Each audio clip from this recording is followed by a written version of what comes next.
Talking to oneself is a habit everyone indulges in. We could no more stop talking to ourselves than we could stop eating and drinking. All that we can do is control the nature and the direction of our inner conversations. Most of us are totally unaware of the fact that our inner conversations are the causes of the circumstances of our life. We are told that as a man thinketh in his heart, so is he. But do we know that man's thinking follows the tracks laid down in his own inner conversations? To turn the tracks to which he is tied in the direction in which he wants to go, he must put off his former conversation, which is called in the Bible the old man, and be renewed in the spirit of his mind. Speech is the image of mind. Therefore, to change his mind, he must first change his speech. By speech is meant those mental conversations we carry on with ourselves. The world is a magic circle of infinite possible mental transformations, for there are an infinite number of possible mental conversations. When man discovers the creative power of inner talking, he will realize his function and his mission in life. Then he can act to a purpose. Without such knowledge, he acts unconsciously. Everything is a manifestation of the mental conversations which go on in us without our being aware of them. But as civilized beings, we must become aware of them and act with a purpose. A man's mental conversations attracts his life. As long as there is no change in his inner talking, the personal history of the man remains the same. To attempt to change the world before we change our inner talking is the struggle against the very nature of things. Man can go round and round in the same circle of disappointments and misfortunes, not seeing them as caused by his own negative inner talking, but as caused by others. This may seem far-fetched, but it is a matter which lends itself to research and experiment. The formula the chemist illustrates is not more certainly provable than the formula of this science by which words are clothed in objective reality. One day a girl told me of her difficulties in working with her employer. She was convinced that he unjustly criticized and rejected her very best efforts. Upon hearing her story, I explained that if she thought him unfair, it was a sure sign that she herself was in need of a new conversation piece. There was no doubt but that she was mentally arguing with her employer, for others only echo that which we whisper to them in secret. She confessed that she argued with him mentally all day long. When she realized what she had been doing, she agreed to change her inner conversations with her employer. She imagined that he had congratulated her on her fine work, and that she, in turn, had thanked him for his praise and kindness. To her great delight, she soon discovered that her own attitude was the cause of all that befell her. The behavior of her employer reversed itself. It echoed, as it had always done, her mental conversations with him. I rarely see a person alone without wondering to what conversation piece is he tied. On what mysterious track is he walking? We must begin to take life consciously, for the solution of all problems lies just in this. The second man, the Lord from heaven in all of us, is trying to become self-conscious in the body, that he may be about his Father's business. What are his labors? To imitate his Father, to become master of the Word, master of his inner talking, that he may mold this world of ours into a likeness with the kingdom of love. The prophet said, "Be ye imitators of God as dear children." How would I imitate God? Well, we are told that God calls things that are not seen as though they were seen, and the unseen become seen. This is the way the girl called forth praise and kindness from her employer. She carried on an imaginary conversation with her employer from the premise that he had praised her work, and he did. Our inner conversations represent in various ways the world we live in. Our individual worlds are self-revelations of our own inner speech. We are told that every idle word that men shall speak, they shall give account thereof.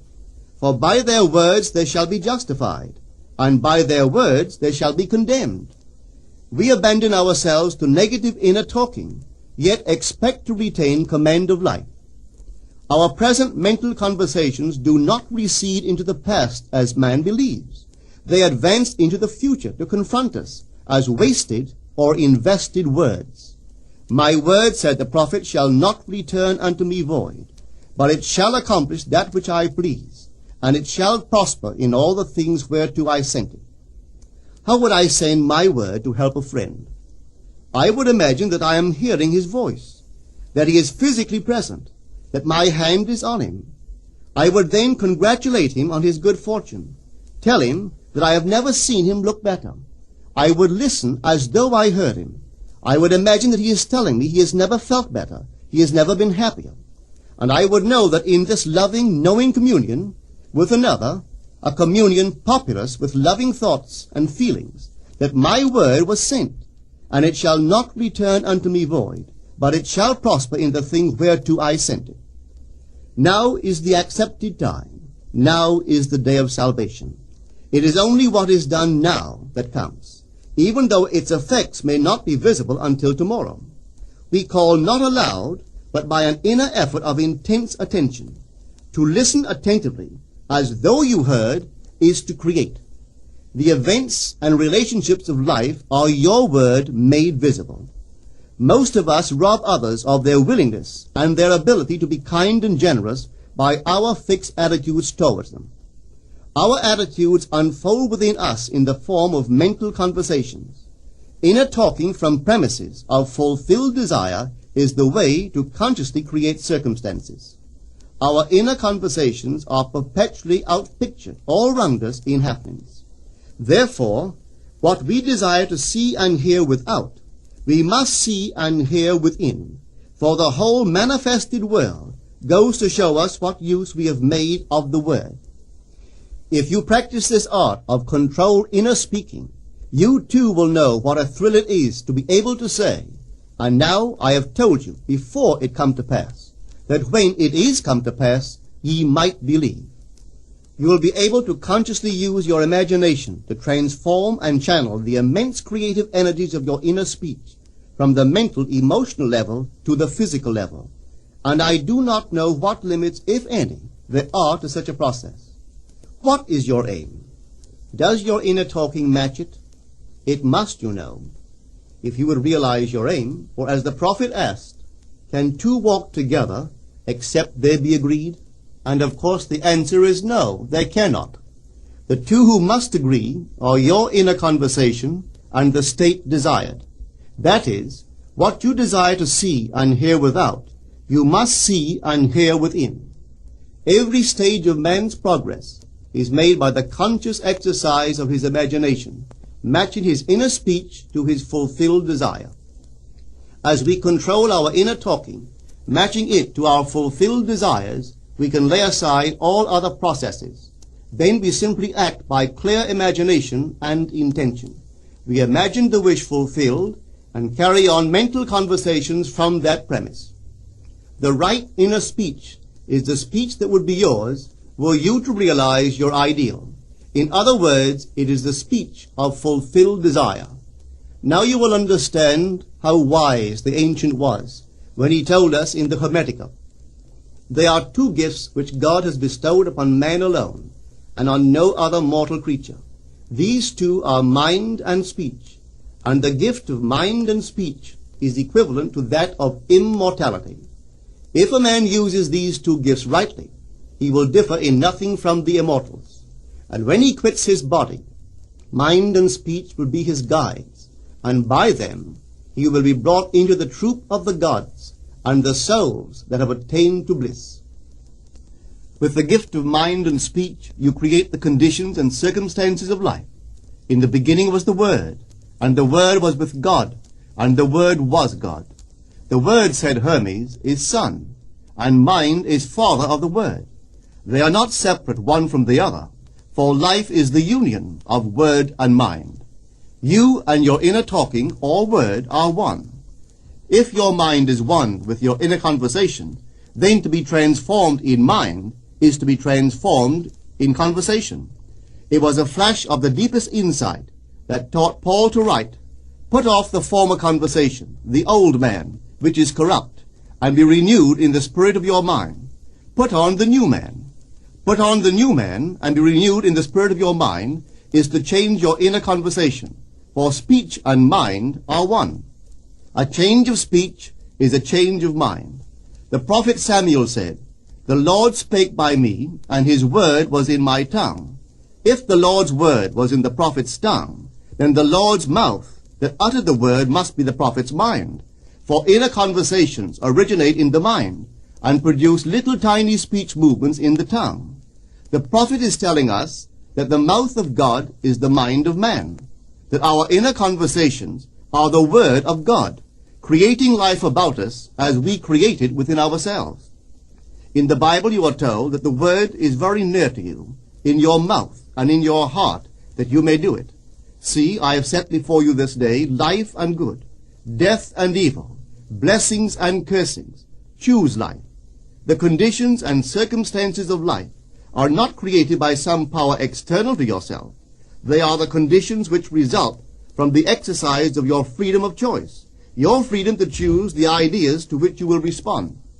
Now is the accepted time. This is the day of salvation. Whatsoever things are of good report, think on these things.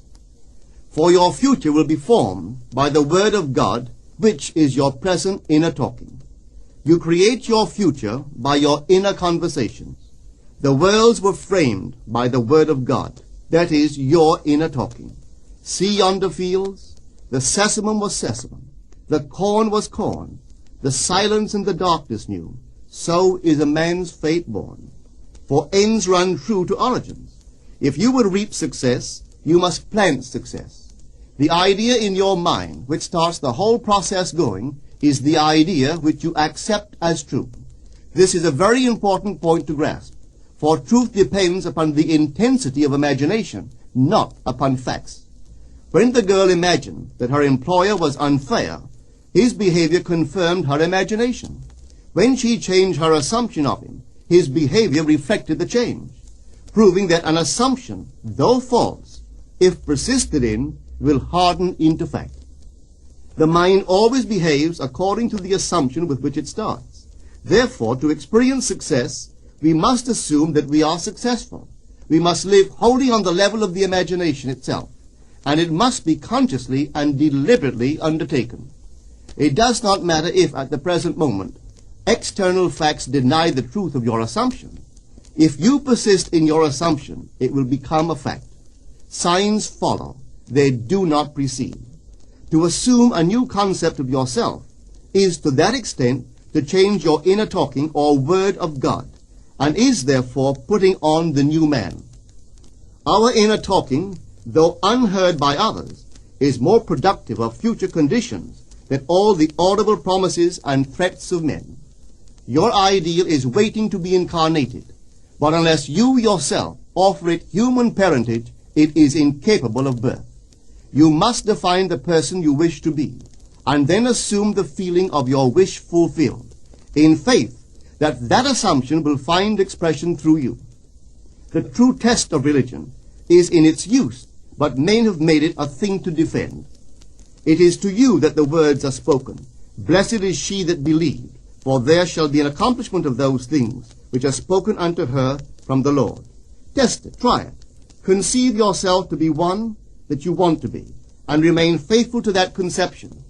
For life here is only a training ground for image making. Try it and see if life will not shape itself on the model of your imagination. Everything in the world bears witness of the use or misuse of man's inner talking. Negative inner talking, particularly evil and envious inner talking, are the breeding ground of the future battlefields and penitentiaries of the world. Through habit, man has developed a secret affection for these negative inner conversations. Through them he justifies failure, criticizes his neighbors, gloats over the distress of others, and in general pours out his venom on all. Such misuse of the word perpetuates the violence of the world. The transformation of self requires that we meditate on a given phrase, a phrase which implies that our ideal is realized, and inwardly affirm it over and over and over again until we are inwardly affected by its implication, until we are possessed by it. Hold fast to your noble inner convictions or conversations. Nothing can take them from you but yourself. Nothing can stop them from becoming objective facts. All things are generated out of your imagination by the Word of God, which is your own inner conversation. And every imagination reaps its own words, which it has inwardly spoken. The great secret of success is a controlled inner conversation from premises of fulfilled desire. The only price you pay for success is the giving up of your former conversation, which belongs to the old man, the unsuccessful man. The time is ripe for many of us to take conscious charge in creating heaven on earth. To consciously and voluntarily use our imagination to inwardly hear and say only that which is in harmony with our ideal is actively bringing heaven to earth. Every time we exercise our imagination lovingly on behalf of another, we are literally mediating God to that one. Always use your imagination masterfully, as a participant, not an onlooker. In using your imagination to transform energy from the mental, emotional level to the physical level, extend your senses. Look and imagine that you are seeing what you want to see, that you are hearing what you want to hear, and touching what you want to touch. Become intensely aware of doing so. Give your imaginary state all the tones and feeling of reality. Keep on doing so until you arouse within yourself the mood of accomplishment and the feeling of relief. This is the active, voluntary use of the imagination, as distinguished from the passive, involuntary acceptance of appearances. It is by this active, voluntary use of the imagination that the second man, the Lord from heaven, is awakened in man. Men call imagination a plaything, the dream faculty, but actually it is the very gateway of reality. Imagination is the way to the state desired. It is the truth of the state desired, and the life of that state desired. Could you realize this fully, then would you know that what you do in your imagination is the only important thing. Within the circle of our imagination, the whole drama of life is being enacted over and over again. Through the bold and active use of the imagination, we can stretch out our hand and touch a friend 10,000 miles away and bring health and wealth to the parched lips of his being. It is the way to everything in the world. How else could we function beyond our fleshly limitations? But imagination demands of us a fuller living of our dreams in the present. Through the portals of the present, the whole of time must pass. Imagine elsewhere as here, and then as now. Try it and see. You can always tell if you've succeeded in making the future dream a present fact by observing your inner talking. If you are inwardly saying what you would audibly say, were you physically present and physically moving about in that place, then you have succeeded. And you could prophesy it from these inner conversations and from the moods which they awaken within you, what your future will be. For one power alone makes a prophet, imagination, the divine vision. All that we meet is our word made visible, and what we do not now comprehend is related by affinity to the unrecognized forces of our own inner conversations, and the moods which they arouse within us. If we do not like what is happening to us, it is a sure sign that we are in need of a change of mental diet. For man, we are told, lives not by bread alone, but by every word that proceeds from the mouth of God. And having discovered the mouth of God to be the mind of man, a mind which lives on words or inner talking, we should feed into our minds only loving, noble thoughts. For with words or inner talking we build our world. Let love's lordly hand raise your hunger and thirst to all that is noble and of good report, and let your mind starve ere you raise your hand to a cup love did not fill, or a bowl love did not bless, that you may never again have to say, "What have I said? What have I done?" O all-powerful human word.